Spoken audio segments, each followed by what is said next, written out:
सोमवार शिवामुठीची कहाणी। आटपाट नगर होतं, तिथं एक राजा होता। त्या राजाला 4 सुना होत्या। 3 आवडत्या होत्या, 1 नावडती होती। आवडत्या सुनांचा तो चांगला प्रतिपाळ करी। नावडतीला जेवायला उष्ट, नेसायला जाडं भरडं, राहायला गुराचं बेडं दिलं, गुराख्याचं काम दिलं। पुढे श्रावण मास आला, पहिला सोमवार आला। ही राणी गेली, नागकन्या देवकन्यांची भेट झाली। त्यांना विचारलं, बाई बाई कुठं जाता? महादेवाच्या देवळी जातो, शिवामूठ वाहतो। त्यानं काय होतं? भरताराची भक्ती होते, इच्छित कार्य सिद्धीत जातं, मुलं बाळं होतात, नावडती माणसं आवडती होतात, वडील मनुष्यापासून सुखप्राप्ती होते। मग त्यांनी विचारलं, तू कोणाची कोण? मी राजाची सून, तुमच्या बरोबर येते। त्यांच्या बरोबर देवळात गेली। नागकन्या देवकन्या वसा वसू लागल्या। नावडती म्हणाली, काय ग बायांनो, वसा वसता? आम्ही शिवामुठीचा वसा वसतो। त्या वशाचं काय करायचं? मूठ चिमूट तांदूळ घ्यावे, शिवराई सुपारी घ्यावी, गंध फूल घ्यावं, 2 बेलाची पानं घ्यावीत, मनोभावे पूजा करावी। हाती तांदूळ घ्यावे आणि तोंडानं शिवा शिवा महादेवा, माझी शिवामूठ ईश्वरा देवा, सासू सासऱ्या, दीर भावा, नंदा जावा, भरतारा, नावडती आहे ती आवडती कर रे देवा, असं म्हणून तांदूळ व्हावेत। संध्याकाळपर्यंत उपास करावा, उष्टमाष्ट खाऊ नये, दिवसा निजू नये। उपास नाही निभावला तर दूध प्यावं। संध्याकाळी आंघोळ करावी, देवाला बेल वाहावा, मुकाट्यानं जेवण करावं। हा वसा 5 वर्ष करावा। पहिल्या सोमवारी तांदूळ, दुसऱ्या सोमवारी तीळ, तिसऱ्यास मूग, चौथ्यात जव आणि जर 5वा आला तर सातू शिवामुठी करता घेत जा।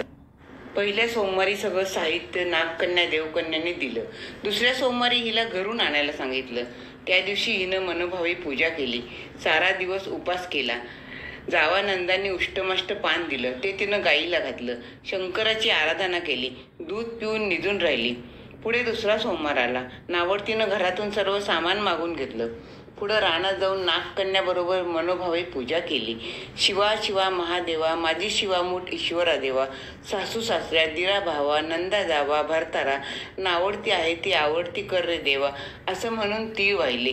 सारा दिवस उपास केला, शंकराला बेल वाहिला, दूध पिऊन निजून राहिले। संध्याकाळी सासऱ्याने विचारलं, तुझा देव कुठे आहे? नावडतीनं जवाब दिला, माझा देव फार लांब आहे, वाटा कठीण आहेत, काटे कुठे आहेत, साप वाघ आहेत, तिथं माझा देव आहे। पुढं तिसरा सोमवार आला। पूजेचं सामान घेतलं, देवाला जाऊ लागली। घरची माणसं मागं चालली। नावडते तुझा देव दाखव म्हणून म्हणू लागली।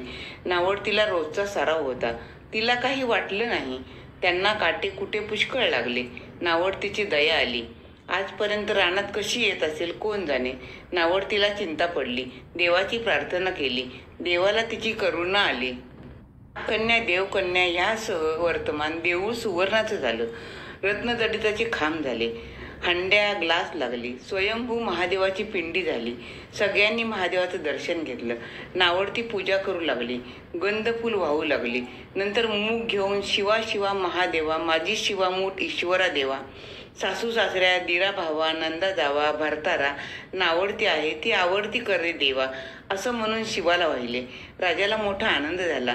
नावडतीवर प्रेम वाढलं, दागिने ल्यायला दिले, खुंटीवर पागोट ठेवून तळ पाहायला गेला। नावडतीची पूजा झाली। पूजा झाल्यावर सगळी माणसं बाहेर आली। इकडे देऊळ अदृश्य झालं। राजा परत आला, माझं पागोट देवळी राहिलं।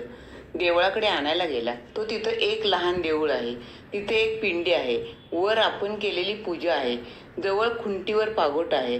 तेव्हा त्यानं सुनेला विचारलं, हे असं कसं झालं? माझा गरिबाचा हात देव, मी देवाची प्रार्थना केली, त्यानं तुम्हाला दर्शन दिलं। सुनेमुळं देव भेटला म्हणून तिला पालखीत घालून घरी आणलं। नावडती होती ती आवडती झाली। जसा तिला शंकर प्रसन्न झाला तसा तुम्हा आम्हा होऊ, ही 60 उत्तराची कहाणी, 5 उत्तरी, सुफळ संपूर्ण। ओम नमः शिवाय।